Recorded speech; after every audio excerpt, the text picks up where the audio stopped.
Hello guys, welcome back. और metallurgy lecture number 2 में आप सभी का स्वागत है। सीईटी के लिए केमिस्ट्री की क्लास है ये।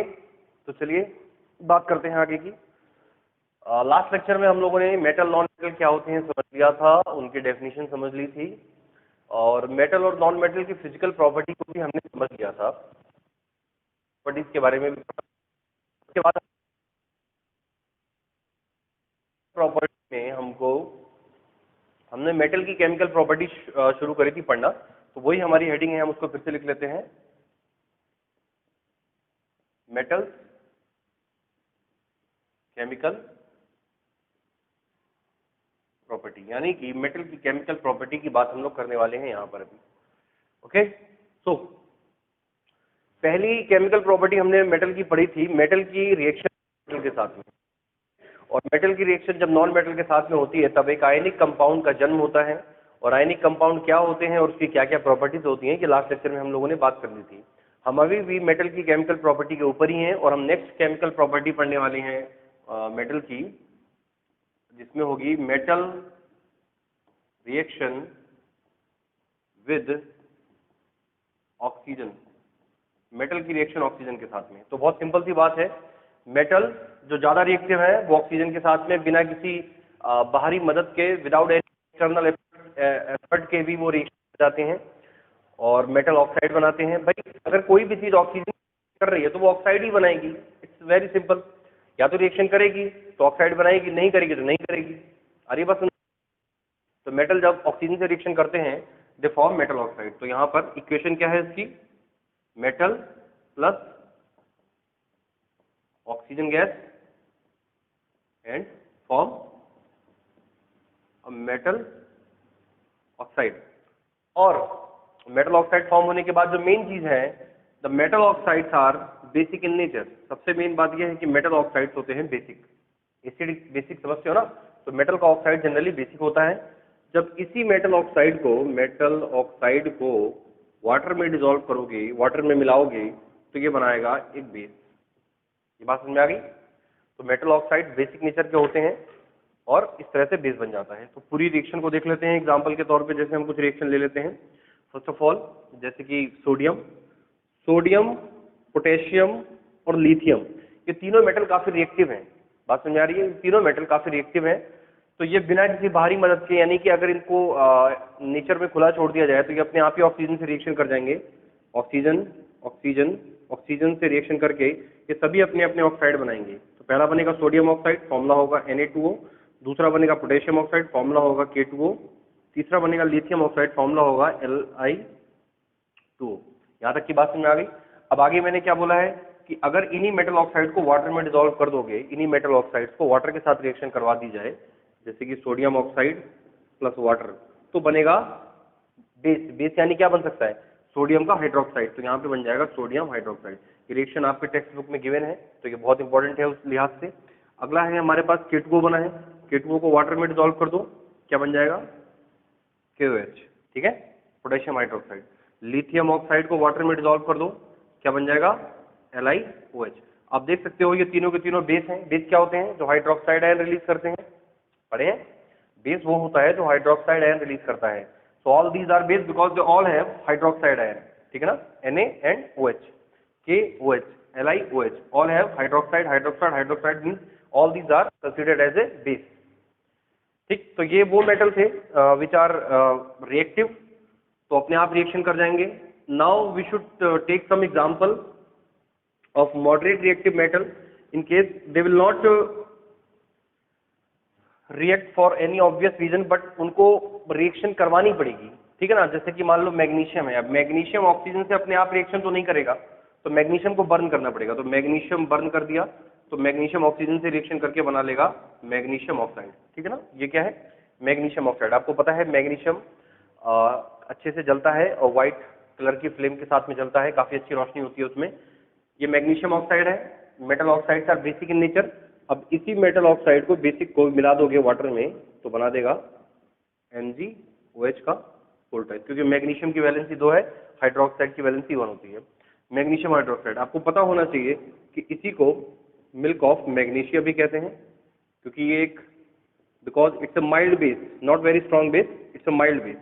और जो जो हमारी एंटी एसिडिक बोलते हैं, क्या बोलते हैं उसको, एंटासिड, इसको एक एंटासिड भी माना गया है, ये भी लिख लेते हैं यहाँ पर, इट्स एन एंटासिड। यानी कि अगर हल्का फुल्का पेट में इंडाइजेशन या एंटा एसिडिटी की प्रॉब्लम होने लग जाती है तो मैग्नीशियम हाइड्रोक्साइड, जो इनो होता है ना, इनो काम शुरू करे 6 सेकंड वाला जो इनो है, उसके अंदर भी ये प्रेजेंट होता है, उसके अंदर बेकिंग सोडा भी होता है। कुल मिला के ये है कि उसके अंदर कुछ बेसिक कंपोनेंट्स होते हैं जिससे हम एसिडिटी से निजात मिल जाए। तो ये हो गया मैग्नीशियम का। तो बात समझ में आ गई कुल मिला के क्या है कहानी। मेटल की रिएक्शन ऑक्सीजन से होगा तो क्या होगा, मेटल ऑक्साइड बनेगा, और साथ में उस मेटल ऑक्साइड बेसिक नेचर का होगा, और जब मेटल ऑक्साइड बेसिक नेचर का होगा तो उसमें क्या बनेगा, उसको वाटर में डिजॉल्व करोगे तो बेस बनेगा। आ गई बात समझ में। मेटल की ऑक्साइड से रिएक्शन के केस में सिर्फ इतनी ही रिएक्शन थी और कोई रिएक्शन इसमें नहीं है। अगली रिएक्शन लेते हैं मेटल रिएक्शन विद वाटर। इसमें कुछ अजीबोगरीब केस देखने को मिलेंगे हमको। मेटल रिएक्शन विद वाटर, ये रिएक्शन काफी इंपॉर्टेंट है। मेटल की रिएक्शन वाटर के साथ में काफी इंपॉर्टेंट रिएक्शन है ये। देखो क्या होता है, इस रिएक्शन को समझने के लिए सबसे पहले आपको रिएक्टिविटी सीरीज समझ में आनी चाहिए। बात समझ में आ रही है। रिएक्टिविटी सीरीज में इससे पहले भी आपको समझा चुका हूं केमिकल रिएक्शन चैप्टर में, जहां पर हम लोगों ने सिंगल डिस्प्लेसमेंट रिएक्शन पढ़ी थी। यहाँ पर जो रिएक्टिविटी सीरीज है वो थोड़ी ज्यादा लंबी होगी, ज्यादा उसमें एलिमेंट होंगे। जैसे कि शुरुआत पोटेशियम से होती है, पोटेशियम नंबर 1 पे, सोडियम, फिर अब यहाँ पर हम लिथियम को ऐड करेंगे, वहां पर हमने लिथियम नहीं लिया था, calcium, magnesium, aluminium, zinc, iron, tin, निकल, लेड के बाद में यहाँ पर हाइड्रोजन भी होता है, लेकिन हाइड्रोजन मेटल नहीं है, लेकिन मैंने बताया कि इसको रखते हैं क्योंकि ये कैटायन फॉर्म करता है। इसके बाद नीचे मिलेगा copper, mercury, silver and gold. तो ये एक मेटल रिएक्टिविटी सीरीज है। इसको क्यों लिखा गया है यहाँ पर, इससे मेटल की रिएक्शन वाटर से करना आसान होता है समझना। देखो इधर ऊपर के 4 मेटल कोल्ड वाटर से रिएक्शन कर जाते हैं। सबसे पहली चीज they will react cold water, और कोल्ड वाटर से रिएक्शन करके बनाएंगे मेटल हाइड्रोक्साइड। अगली बात हमने, चलो इसके एग्जांपल ले लेते हैं। जैसे मान लो पोटेशियम वाटर के साथ में रिएक्शन करेगा तो ऊपर के 4 मेटल यानी पोटेशियम, सोडियम, लिथियम, कैल्शियम सारे रिएक्टिव मेटल हैं, तो बनाएगा metal hydroxide plus hydrogen gas. इस रिएक्शन में हाइड्रोजन गैस भी रिलीज होती है। मेटल की रिएक्शन जब वाटर के साथ में होगी तो हाइड्रोजन गैस भी रिलीज होगी, रखना इस बात को। तो बनेगा KOH यानी कि मेटल का hydroxide, potassium hydroxide plus hydrogen gas. इसके अलावा सोडियम लेंगे तो सोडियम की रिएक्शन मान लो आपने वाटर के साथ में करवाई, बनेगा NaOH plus hydrogen gas. Calcium की रिएक्शन करवा दी वाटर के साथ में, बनेगा कैल्शियम हाइड्रोक्साइड CaOH का whole twice plus hydrogen gas. तो देख सकते हो। और कॉमन बात क्या है, तीनों रिएक्शन में जो वाटर है ये सारा का सारा कोल्ड वाटर है। एक बात और आपको याद रखना है, सोडियम और पोटेशियम के केस में reaction is very very vigorous, यानी कि रिएक्शन बहुत फास्ट होगी, highly exothermic. Vigorous means highly exothermic. Calcium के केस में रिएक्शन होगी बट नॉन विग्रस, बहुत ज्यादा हाईली एक्सोथर्मिक रिएक्शन नहीं होगी, नॉन विग्रस। अगली बात समझे, तो ये क्वेश्चन हमेशा याद रखना है। एक बात और समझ लो, कैल्शियम के केस में एक बात और होती है, जब कैल्शियम को वाटर में मिलाया जाता है तो जो उसमें से हाइड्रोजन गैस निकलती है वो मेटल के उसमें स्टिक कर जाती है, यानी कि जो मेटल है उसके साथ में स्टिक कर जाती है और इसलिए मेटल फ्लोट करने लग जाता है। ये क्वेश्चन कई बार पूछा गया है कि कौन सा रिएक्टिव मेटल है जिसको वाटर में डुबाने पर, मतलब वाटर में डालने पर वो फ्लोट करने लग जाता है रिएक्शन के दौरान। तो वो कैल्शियम की ही बात करते हैं। वैसे फ्लोटिंग तो सब थोड़ा बहुत सब में होती है, लेकिन कैल्शियम की फ्लोटिंग अलग अलग से नजर आ जाती है। तो बात समझ में आ गई। तो हाई रिएक्टिव मेटल ऊपर के 4 will react with cold water and cold water के साथ में रिएक्शन करके मेटल हाइड्रोक्साइड बनाएंगे और साथ में बनेगा हाइड्रोजन गैस। इसके बाद अगली हम रिएक्शंस की बात करें, जैसे इसी में आगे है हमारा मैग्नीशियम, ठीक है। अगर मैग्नीशियम की बात किया जाए तो मैग्नीशियम रिएक्शन करेगा हॉट वाटर के साथ में, ये आपको याद रखना है। हॉट वाटर के केस में सिर्फ एक ही ऐसी रिएक्शन दी गई है, मैग्नीशियम। मैग्नीशियम हॉट वाटर के साथ में रिएक्शन करके बनाएगा क्या, ये भी बनाएगा मेटल हाइड्रोक्साइड, यानी कि इसके केस में भी हाइड्रोक्साइड ही बनेगा और प्लस H2। बस फर्क ये है कि ये हॉट वाटर के साथ में रिएक्शन करेगा। तो जैसे कि मैग्नीशियम प्लस H2O, तो यहाँ पे वाटर होना चाहिए हॉट, गर्म पानी के साथ में। गर्म पानी के साथ में क्यों, क्योंकि मैग्नीशियम इनके जितना रिएक्टिव नहीं है जितने ऊपर वाले रिएक्टिव हैं। तो जब मेटल कम रिएक्टिव होता है तो वाटर हॉट लेना पड़ता है, यानी कि वाटर की एनर्जी को बढ़ाना पड़ेगा। भाई ठंडे पानी से ज्यादा एनर्जी तो गर्म पानी में होती है, बात तो मानते हो ना। तो बस एनर्जी का ही खेल है सारा। तो हॉट वाटर के साथ में रिएक्शन करके बनाएगा मैग्नीशियम हाइड्रोक्साइड और साथ में हाइड्रोजन गैस। सही है। तो बस नई बात यह है कि ये हॉट वाटर के साथ में रिएक्शन करेगा और उसमें कुछ नई चीज नहीं है। इसके बाद के ये जो मेटल बचते हैं हमारे एल्यूमिनियम से लेकर लेड तक, एल्यूमिनियम से लेकर लेड तक, ये सारे के सारे ना हॉट वाटर से करेंगे ना कोल्ड वाटर से करेंगे। इससे भी ज्यादा एनर्जी किसमें है? स्टीम। स्टीम के अंदर सबसे ज्यादा एनर्जी होती है। अगर cold water, hot water, ice और कंपेयर कर लिया जाए तो सबसे ज्यादा स्टीम में एनर्जी है। तो ये रिएक्शन करेंगे पहली बात तो स्टीम से। स्टीम से एनर्जी करके यहाँ पर एक नई चीज और देखने को मिलेगी। ऊपर के सारे मेटल हाइड्रोक्साइड बना रहे थे, मेटल का हाइड्रोक्साइड, ये बनाएंगे मेटल का ऑक्साइड। यहाँ पर सिर्फ ऑक्साइड बनेगा, metal oxide plus H2 gas. Hydrogen gas यहाँ पर भी रिलीज होगी, इसमें कोई टेंशन लेने वाली बात नहीं है। हाइड्रोजन गैस यहाँ पर भी रिलीज होती है। इसमें ध्यान देना है, कुछ एग्जांपल इसके भी ले लेते हैं। जैसे कि मान लो हमने ले लिया एल्यूमिनियम प्लस H2O, लेकिन यहाँ पर H2O है वो स्टीम के फॉर्म में है। इसी तरह से मान लो हमने ले लिया जिंक प्लस H2O, ये भी स्टीम के फॉर्म में है। और सबसे इंपॉर्टेंट रिएक्शन है आयरन प्लस H2O। आयरन, यहाँ पर भी जो वाटर है वो स्टीम के फॉर्म में। मैंने बताया कि अगर मेटल ज्यादा रिएक्टिव है तो वो ठंडे पानी से रिएक्शन करेगा, अगर थोड़ा कम है तो गर्म पानी, अगर बहुत ही कम रिएक्टिव है तो फिर स्टीम लानी पड़ेगी। और रिएक्शन के फलस्वरूप क्या होने वाला है? बनेगा मेटल ऑक्साइड। तो फटाफट मेटल ऑक्साइड बना लो। जैसे कि यहाँ पर बन जाएगा Al2O3 plus H2। Hydrogen gas तो रिलीज होनी ही होनी है, वो तो होना ही है। यहाँ पर क्या बनेगा? जिंक ऑक्साइड यानी कि ZnO plus H2। Last reaction जो है आयरन प्लस वाटर। तो आयरन के दो ऑक्साइड होते हैं, ध्यान से देखना। आयरन दो ऑक्साइड बनाता है, FeO और Fe2O3। इस रिएक्शन में जब वाटर के साथ में रिएक्शन होगा तो ये दोनों ऑक्साइड बनेंगे। तो ये दोनों ऑक्साइड एक साथ जब बनते हैं तो इसको हम बोलते हैं Fe3O4। देखो, 2 और 1 3, ऑक्सीजन 3 और 1 4, इसलिए यहाँ पर बनेगा Fe3O4। इसका मतलब होता है कि इस रिएक्शन में दोनों ही ऑक्साइड बन रहे हैं, वो भी बना है वो भी बना है। कंबाइनली हम इनको लिख सकते हैं Fe3O4 प्लस H2। ठीक है। तो ये एक बहुत ही इंपॉर्टेंट रिएक्शन थी, मेटल की रिएक्शन वाटर के साथ में। इतने ही तरह के टोटल केस इसमें हो सकते हैं। बाकी नीचे के जो मेटल हैं they do not react with water generally.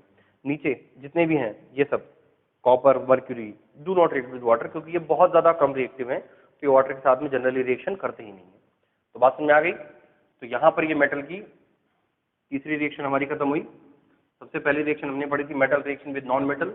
इसके बाद हमने पढ़ा था मेटल रिएक्शन विद क्या बोलते हैं,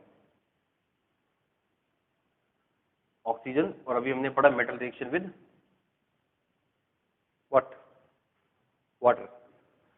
अब एक आखिरी रिएक्शन जो है मेटल की वो हमें पढ़नी है, जो कि आप लोग ऑलरेडी पढ़ चुके हो। मैं आपको याद दिलाता हूं, आपने अभी कहां पढ़ी है? Metal reaction with metal salt. Metal reaction with metal salt. इसी रिएक्शन को डिस्प्लेसमेंट रिएक्शन भी कहते हैं। अब आ गई याद? इसी रिएक्शन को डिस्प्लेसमेंट रिएक्शन भी कहते हैं। अगर मेटल प्लस मेटल सॉल्ट, ठीक है ना, मेटल। अब मान लो इस मेटल को हमने माना, अब जैसे कि ये भी कोई मेटल है, यहाँ भी कोई मेटल है, मेटल सॉल्ट से रिएक्शन होगी, तो यहाँ पर इस रिएक्शन में एक मेटल सॉल्ट बनेगा प्लस मेटल। देखो बड़ा अजीबोगरीब लग रहा है दिखने में, लेकिन ध्यान से देखना क्या होगा। जैसे मान लो इसमें भी सेम, मैंने ये क्यों नहीं मिटाया? ज्यादा रिएक्टिव मेटल कम रिएक्टिव मेटल को उसके सॉल्ट सॉल्यूशन से डिस्प्लेस कर देगा। एग्जांपल समझना, जैसे कि मान लो यहाँ पर ले रखा है हमने, सपोज करो मैंने ले रखा है मेटल सॉल्ट के तौर पे कैल्शियम सल्फेट, ठीक है ना। ये मेटल सॉल्ट है कैल्शियम सल्फेट, ये एक मेटल है कैल्शियम, उसका सॉल्ट अगर पूरा देखा जाए तो कैल्शियम सल्फेट एक मेटल सॉल्ट है। इसकी रिएक्शन मान लो मैंने करवा दी सोडियम से। सोडियम एक मेटल है, ध्यान से देख रहे हो। इस रिएक्शन में क्या होगा? अकेला वाला मेटल इस वाले कंपाउंड में से इस मेटल को हटा के इसकी जगह खुद आना चाहेगा। तो यानी कि sodium want to replace calcium. क्या ये कर पाएगा? Sodium is more reactive than calcium, you can see. Sodium ज्यादा रिएक्टिव है कैल्शियम से, तो बिल्कुल ऐसा हो जाएगा। कंपाउंड बनेगा Na2SO4 प्लस कैल्शियम। तो देखा आपने, कैल्शियम निकल के अलग हो गया, सोडियम सल्फेट के साथ में सोडियम सल्फेट बना दिया। तो ये भी एक रिएक्शन जिसे मेटल की ही रिएक्शन माना जाएगा। इसके अलावा और भी इसकी एग्जाम्पल ले सकते हो, जैसे ZnSO4 और ZnSO4 plus magnesium, zinc sulphate के साथ में मैग्नीशियम की रिएक्शन। क्या मैग्नीशियम ज्यादा रिएक्टिव है जिंक से? बिल्कुल रिएक्टिव है जिंक से ज्यादा। क्या बनाएगा? MgSO4 plus zinc. यहाँ पे जिंक अलग हो जाएगा। सबसे इसकी जो सबसे ज्यादा पूछे जाने वाला एग्जांपल जो इसमें है वो यही है, कॉपर सल्फेट की रिएक्शन करवा दी आयरन के साथ में। क्या ये रिएक्शन होगी? बिल्कुल होगी, because iron is more reactive than copper. Iron copper से ज्यादा रिएक्टिव मेटल होता है, तो बनाएगा आयरन सल्फेट और कॉपर अलग हो जाएगा। इस रिएक्शन में खास बात यह है कि पहले सोल्यूशन का कलर ब्लू था कॉपर सल्फेट की वजह से, बाद में सोल्यूशन का कलर ग्रीन हो जाता है आयरन सल्फेट की वजह से।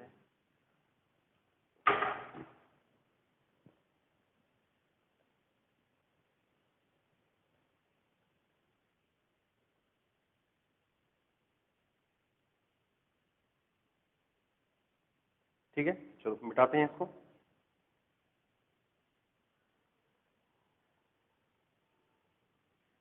इसके अलावा और भी कुछ मेटल सॉल्ट आप ले सकते हो, लेकिन उसकी जरूरत नहीं है, ठीक है ना। डिस्प्लेसमेंट रिएक्शन में जैसे अभी हमने सारे सल्फेट ले लिए, हम चाहे तो इसकी जगह कुछ और ले सकते हैं। जैसे कि मान लो हमने ले लिया, मान लो सोडियम नाइट्रेट NaNO3 की रिएक्शन करवा दो पोटेशियम के साथ में। Potassium is more reactive then sodium, तो बना देगा KNO3 प्लस सोडियम अलग हो जाएगा। हरी बात में। तो इस तरह से कोई से भी मेटल सॉल्ट में से उसकी रिएक्शन मेटल से करवाया जाएगा, तो पहले देखना पड़ेगा कि जो मेटल सिंगल है क्या वो सॉल्ट वाले मेटल से ज्यादा रिएक्टिव है। अगर ज्यादा रिएक्टिव है तो रिएक्शन होगी, और क्या रिएक्शन होगी आप खुद समझ सकते हैं, ठीक है। तो यहाँ पर मेटल की जितनी भी केमिकल प्रॉपर्टी है वो लगभग हमारी हो जाती है खत्म। इस रिएक्शन में एक रिएक्शन बस लास्ट में बची हुई है, उसको हम पढ़ लेते हैं। हाँ, एक हमारी रिएक्शन और बची है, उसको भी पढ़ना है, जल्दी से देखो। Metal reaction with acid, metal की रिएक्शन एसिड के साथ में। तो इसमें क्या याद रखना है, इसमें देखो ध्यान से, अगर मेटल प्लस एसिड की रिएक्शन होती है, मेटल की रिएक्शन एसिड या बेस किसी में से भी हो, तो बनता है सॉल्ट प्लस H2। आगे बस में हाइड्रोजन गैस रिलीज होती है, जैसे वाटर में रिलीज हुई थी, सेम वही हाल है यहाँ पर भी। लेकिन इसमें ध्यान देने वाली बात यह है कि जितने भी मेटल यहाँ पर, यहाँ तक के हाइड्रोजन से ऊपर के जो मेटल हैं, अगर ये एसिड के साथ में रिएक्शन करेंगे तभी हाइड्रोजन गैस रिलीज होगी, ठीक है।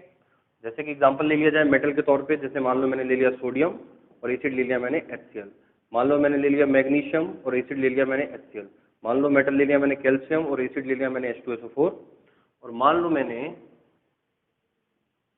जिंक ले लिया और साथ में ले लिया H2SO4, ठीक है। ये चार for examples are sufficient, are they. क्या बनेगा, हाइड्रोजन गैस रिलीज होगी तो बनेगा NaCl, यहाँ पर बन जाएगा NaCl प्लस हाइड्रोजन गैस अलग हो जाएगी। भाई हाइड्रोजन कहाँ से निकलेगी, एसिड वाले पार्ट से निकलेगी, तो बनेगा MgCl2 magnesium chloride plus hydrogen. यहाँ पर क्या होगा, कैल्शियम के साथ में sulphate CaSO4 plus H2, last में जिंक के साथ में सल्फेट, तो बनेगा ZnSO4 प्लस H2। आ गई बात समझ में।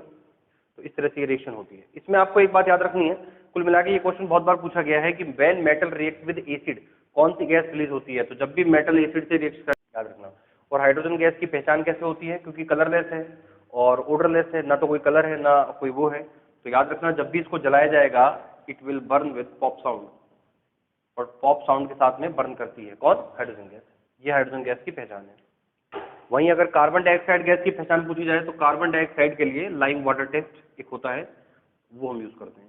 तो ये सब चीजें आप लोगों ने बीते पूरे साल में पढ़ी होंगी, मुझे पूरी आशा है, एक नहीं कई कई बार पढ़ी होंगी, ठीक है। तो हाइड्रोजन गैस रिलीज होती है एसिड के रिएक्शन में, ओके। तो रिएक्टिविटी सीरीज से लेकर, हाँ इसमें एक बात आपको ये याद रखनी है कि नाइट्रिक एसिड के केस में, नाइट्रिक एसिड के केस में no H2, hydrogen gas release नहीं होता, बस आपको याद रखना है। इसमें एक्सेप्शन भी है, लेकिन वो एक्सेप्शन आपके बुक में नहीं दिया हुआ है, आपके सिलेबस में नहीं है, तो फिर मेरे ख्याल से एक्सेप्शन से क्वेश्चन वो नहीं पूछेंगे कभी, ठीक है ना। कुल मिला के ये है कि जब किसी मेटल की रिएक्शन नाइट्रिक एसिड से होगी, अभी हमने क्या पढ़ा, metal reaction with acid hydrogen gas release होगी, लेकिन अगर मेटल की रिएक्शन नाइट्रिक एसिड से हो रही है तो हाइड्रोजन नहीं होगी, मैं ये बोलना चाह रहा हूँ। लेकिन इसमें भी एक एक्सेप्शन है, मैग्नीशियम और मैंगनीज, ये दो मेटल ऐसे हैं जो इसके साथ में भी रिएक्शन करके हाइड्रोजन गैस रिलीज कर देते हैं। सिर्फ दो ही मेटल ऐसे हैं, बाकी मेटल्स के साथ में ये केस नहीं होता। आगे बात में, तो यहाँ पर हम लोगों ने मेटल की जितनी भी रिएक्शंस हैं वो लगभग खत्म कर ली, और नाइट्रिक एसिड वाला केस आपको याद रखना है। एक और चीज है, यहाँ पर नाइट्रिक एसिड के अलग से एक केस दिया हुआ है, उसको याद रख लो, hashtag nitric acid. Nitric acid के केस में देखो यहाँ पर दो रिएक्शन दी गई है, कॉपर से रिएक्शन करवाई गई है, कॉपर प्लस नाइट्रिक एसिड, यहाँ पर भी कॉपर प्लस नाइट्रिक एसिड। फर्क क्या है? फर्क है कॉन्सेंट्रेशन का। मैंने आपको बताया था कि रेट ऑफ रिएक्शन पे भी कई बार कॉन्सेंट्रेशन का फर्क पड़ जाता है। यहाँ पर जो डाइल्यूट जो नाइट्रिक एसिड है वो डाइल्यूट है, और यहाँ पर जो नाइट्रिक एसिड है कॉन्सेंट्रेटेड है। दोनों में फर्क क्या आएगा? देखो दोनों में कुछ बातें कॉमन है। इसमें भी कॉपर नाइट्रेट बनेगा CuNO3 का होल ट्वाइस, यहाँ भी बनेगा CuNO3 का होल ट्वाइस। ये चीज दोनों में कॉमन है। दोनों रिएक्शन में कॉपर नाइट्रेट तो बनना ही बनना है, चाहे डाइल्यूट ले लो चाहे वो ले लो। इसके बाद दोनों रिएक्शन में वाटर भी बनेगा, दोनों रिएक्शन में वाटर भी बना दिया।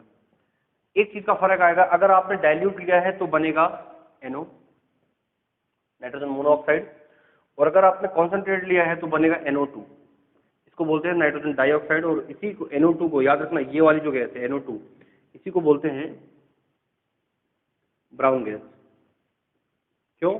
क्योंकि इसके जो फ्यूम्स होते हैं, जो इसकी जब ये गैस के फॉर्म में रहती है तो ये ब्राउन कलर की नजर आती है, और जब ये लिक्विड फॉर्म में होती है तो ये काफी ज्यादा रेडिश ब्राउन टाइप की दिखती है, रेड कलर की। आगे बात सुनिए।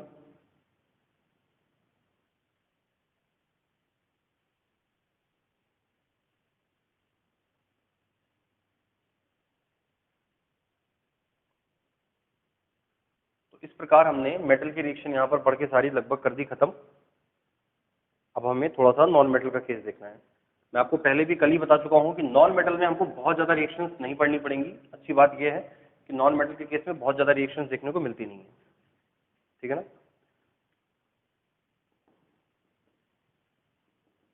केमिकल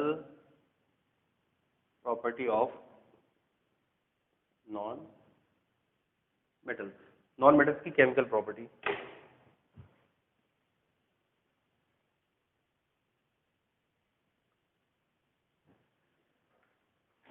सबसे पहला, जैसे हमने मेटल की रिएक्शन नॉन मेटल से पढ़ी थी, तो वैसे ही नॉन मेटल की रिएक्शन सबसे पहले मेटल से हो सकती है।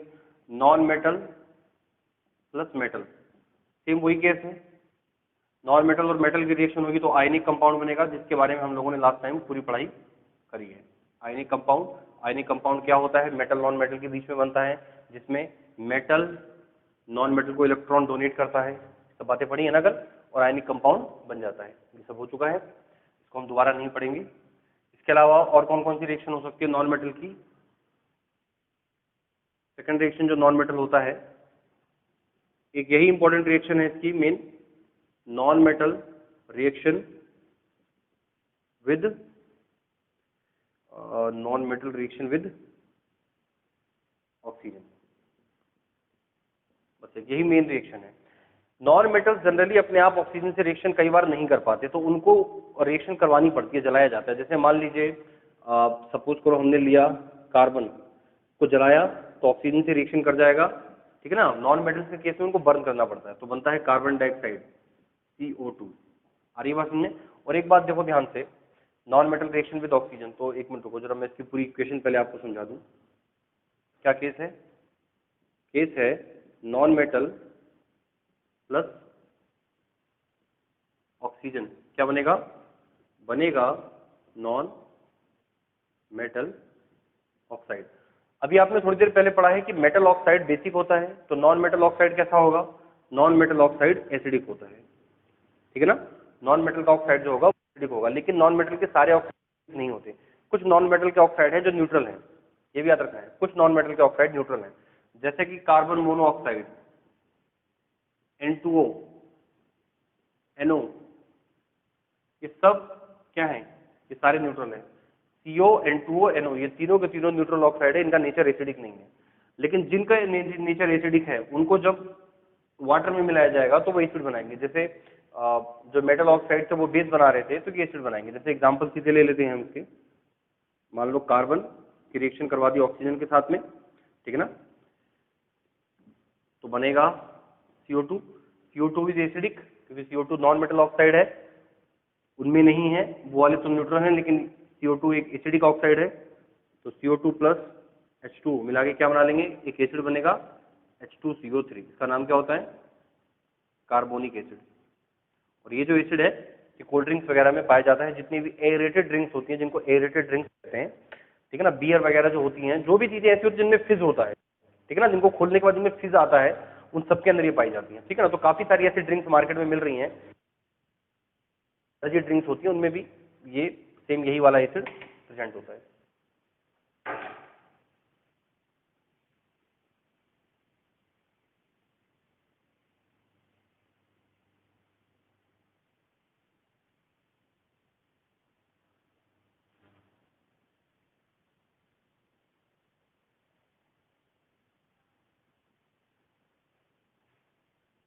ओके, इसके अलावा और देखो नॉन मेटल की रिएक्शन, जैसे सल्फर की रिएक्शन ऑक्सीजन से करवा दी, सल्फर की रिएक्शन ऑक्सीजन से करवा दी तो बनेगा सल्फर ट्राईऑक्साइड, डाइऑक्साइड भी बनता है, ट्राईऑक्साइड दोनों बनता है, लेकिन सल्फर ट्राईऑक्साइड ज्यादा एसिडिक होता है। फिर जब इसी सल्फर ट्राईऑक्साइड को वाटर में डिसॉल्व किया जाएगा तो बनाएगा H2SO4। याद है कौन सा एसिड है ये? सल्फ्यूरिक एसिड, ठीक है, ये एक एग्जांपल हो सकता है। इसी प्रकार फास्फोरस P4 के फॉर्म में होता है, जब इसकी रिएक्शन ऑक्सीजन से करवाई जाएगी तो बनेगा P2O5, इसका नाम है फास्फोरस पेंटाऑक्साइड, ये भी एसिडिक है। जब इसी फास्फोरस पेंटाऑक्साइड को वाटर में मिलाया जाएगा तो बनेगा H3PO4, इसको क्या बोलते हैं? इसका नाम है फास्फोरिक एसिड। तो ये कुछ केसेस हैं।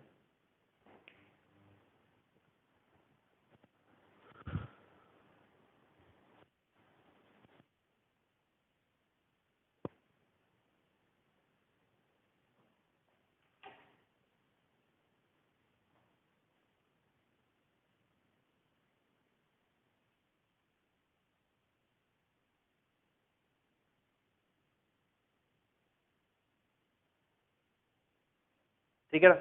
नॉन मेटल ऑक्साइड ये वो वाले हैं सारे जो क्या बोलते हैं, न्यूट्रल हैं। इसके अंदर H2O भी एग्जाम्पल है, H2O2 भी एग्जाम्पल है। ये है वाटर, ये है हाइड्रोजन पेरोक्साइड, ये सारे के सारे नॉन ऑक्साइड हैं। भाई हाइड्रोजन भी नॉन मेटल है, ऑक्सीजन ऑक्सीजन ऑक्सीजन ऑक्सीजन सब में है, सारे ऑक्साइड्स है, लेकिन ये सारे न्यूट्रल हैं, ये एसिडिक नहीं है, यानी कि इनको वाटर में मिला के एसिड नहीं बनेगा। जो एसिडिक होते हैं सिर्फ वही बनाएंगे।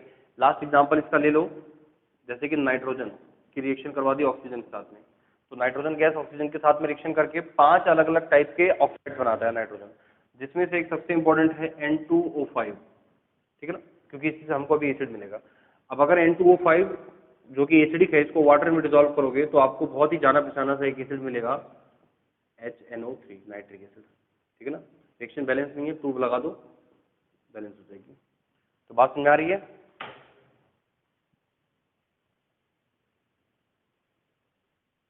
ठीक है ना। तो यहाँ पर मेटल और नॉन मेटल की जो रिएक्शंस हैं वो लगभग लगभग खत्म हो गई हैं, क्योंकि इसके अलावा जो नॉन मेटल है वो कोई रिएक्शन करता नहीं है। अब नॉन मेटल में सिंगल डिस्प्लेसमेंट रिएक्शन हो सकती है, वो आपको मैंने केमिकल रिएक्शन इक्वेशन चैप्टर में पढ़ाई है। भाई नॉन मेटल्स में सबसे ज्यादा फ्लोरीन, क्लोरीन, फिर ब्रोमीन, आयोडीन की रिएक्टिविटी है। इन सब में सबसे ज्यादा रिएक्टिव कौन है? फ्लोरीन, फिर क्लोरीन, ब्रोमीन, आयोडीन। इसके अलावा नॉन मेटल की कुछ रिएक्शन आपको उस क्लोरीन के साथ में देखने को मिल सकती है, जैसे हाइड्रोजन की रिएक्शन क्लोरीन से करवा दी तो बना दिया HCl।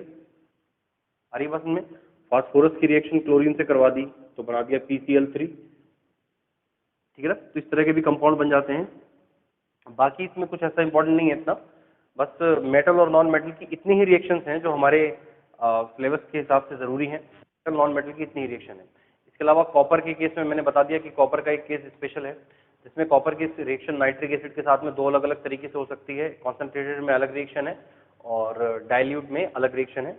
नाइट्रिक एसिड एक ऐसा एसिड है जो मेटल के साथ में रिएक्शन करके हाइड्रोजन गैस नहीं देता। सिर्फ दो ही ऐसे मेटल हैं, मैग्नीशियम और मैंगनीज, जिनके केस में हाइड्रोजन गैस रिलीज होती है।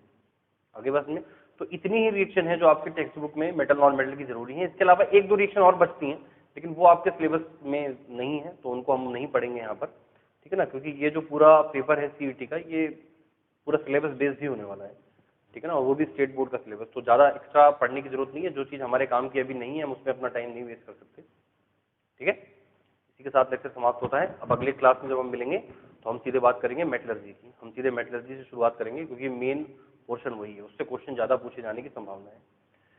और वो लेक्चर थोड़े बड़े भी हो सकते हैं, ये भी ध्यान रखना। यहाँ तक लेक्चर ये थोड़े छोटे हैं, लेकिन वो लेक्चर हो सकता है कि थोड़े 35-40 मिनट तक चले जाएं, ठीक है ना। तो संयम के साथ, समझदारी के साथ उनको देखिए। इसी के साथ मैं विदा लेता हूँ।